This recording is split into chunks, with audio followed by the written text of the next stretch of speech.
यानी मांस मदिरा का कम पान करें तो शायद हमें लगता है देश में सबसे ज्यादा भक्ति करने वाले बिहार के लोग हैं।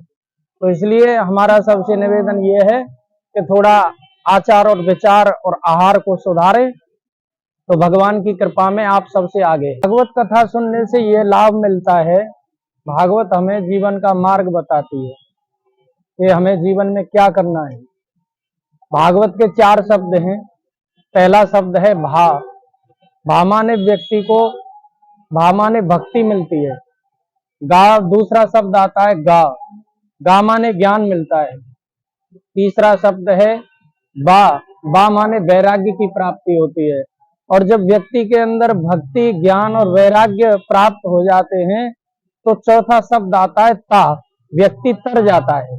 ये व्यक्ति को तारने के लिए बहुत ही सुगम उपाय श्रीमद् भागवत कथा श्रवण करे व्यक्ति अपना जीवन आनंद से, बहुत आनंद से निकालेगा। तो महाराज जी कहने का अर्थ ये है कि जो दिनचर्या है, जो गृहस्थ जीवन है, इस गृहस्थ जीवन को सुखमय बनाने के लिए वो भागवत कथा का मतलब लोगों के बीच में रखा जाता है। बिल्कुल, भागवत कथा गृहस्थ जीवन के लिए बहुत उपयोगी है। गृहस्थ आश्रम में ज्यादा समय व्यक्ति को नहीं मिलता। क्यों कि गृहस्थ आश्रम जो है वह एक कठिन मार्ग है। आज जो गृहस्थ आश्रम है वो सबसे बड़ा आश्रम है, साधु संतों से भी बड़ा आश्रम है। क्योंकि इसमें उतार चढ़ाव बहुत आते रहते हैं। व्यक्ति को ना जाने कब कितनी कठिनाइयों का सामना करना पड़ता है। इसलिए गृहस्थ आश्रम को सबसे ऊंचा आश्रम बताया गया है। और गृहस्थ आश्रम में भी रह करके भगवान की भक्ति कर सकते हैं। ना जाने कितने भक्तों ने गृहस्थ आश्रम में रह करके भी भगवान को पा लिया। इसलिए गृहस्थ आश्रम सबसे ऊंचा आश्रम है। महाराज जी हमें जानना चाहेंगे और हमारी ग्रामीण प्रेस की दर्शक भी जानना चाहते हैं, तो अपने परिचय बताइए, अपने बारे में बता दीजिए जिससे लोगों को जानने में, समझने में स्पष्टता हो कि आखिर महाराज जी कौन है और कहाँ से हैं। और भविष्य में कभी भी आपका कहीं प्रोग्राम होता है हम लोग निश्चित रूप से अपने चैनल पर, अपने जो प्लेटफॉर्म है इसको प्रसारित करने का काम करेंगे। तो थोड़ा अपने बारे में बता दीजिए। बिल्कुल, हम मथुरा वृंदावन से, मथुरा डिस्ट्रिक्ट में ब्रजधाम बरचावली है, छाता क्षेत्र में आता है, जहाँ पर हमारा जन्मभूमि वही है।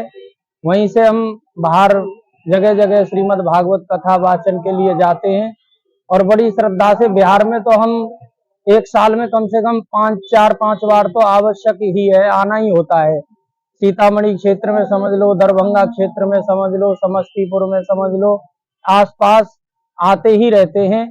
और बिहार वासियों की बड़ा भाव है, जो बड़े भाव से बुलाते हैं और बड़े भाव से कथा को श्रवण करते हैं। और मैंने तो मानना ये है कि बिहार में जब से हम कथा कर रहे हैं, करीब 5-7 साल से लगातार आ रहे हैं, बिहार वासियों को देख करके हमें ऐसा लगा कि बिहार में जो लोग भक्ति करते हैं वाकई में सच्ची भक्ति करते हैं।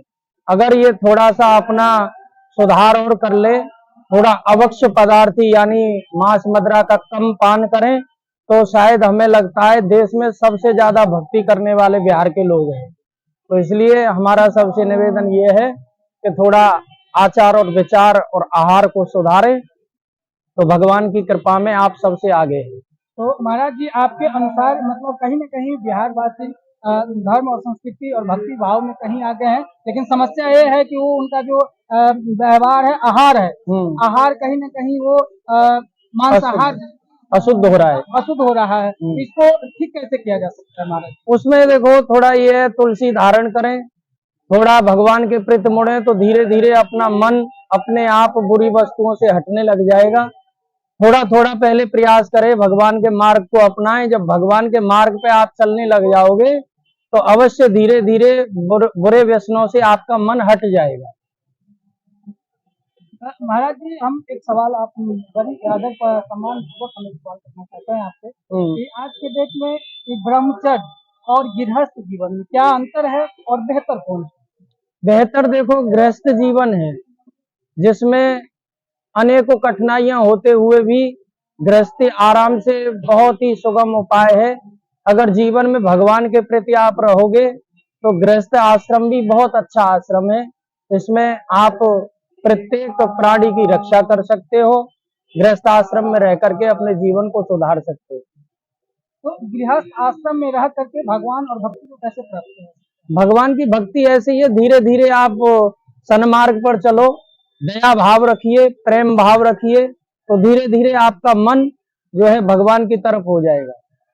क्या महाराज जी, हमको आम जनता, आपने तो यहाँ पर लाखों लोगों को अपने वचन से एक नई जीने की राह बताया है, और उसको अमल करे न करे वो उनके ऊपर डिपेंड करता है। बिल्कुल, बिल्कुल। तो कहीं न कहीं एक लास्टली बार आपका तो यहाँ से आज मान के चलिए आज बिल्कुल, आज हमारा कथा का विश्राम दिवस कल हो गया, आज हमारा प्रस्थान है।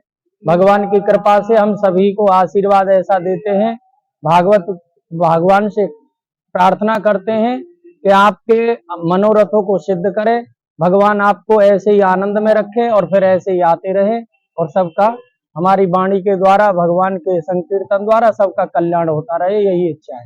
महाराज जी, अगर आपसे दोबारा संपर्क करना हो, करवाना हो, तो आपसे कैसे संपर्क किया जाता है? तो हमारा संपर्क है कि अगर पते के हिसाब से है तो मथुरा क्षेत्र में, छाता क्षेत्र में बरसावली धाम है, और वैसे हमारा कॉन्टैक्ट नंबर 9899883132। निसंकोच आप कभी भी हमको याद कर सकते हैं, हम आपके लिए, आपकी सेवा के लिए हमेशा तत्पर रहेंगे। ठीक है यार।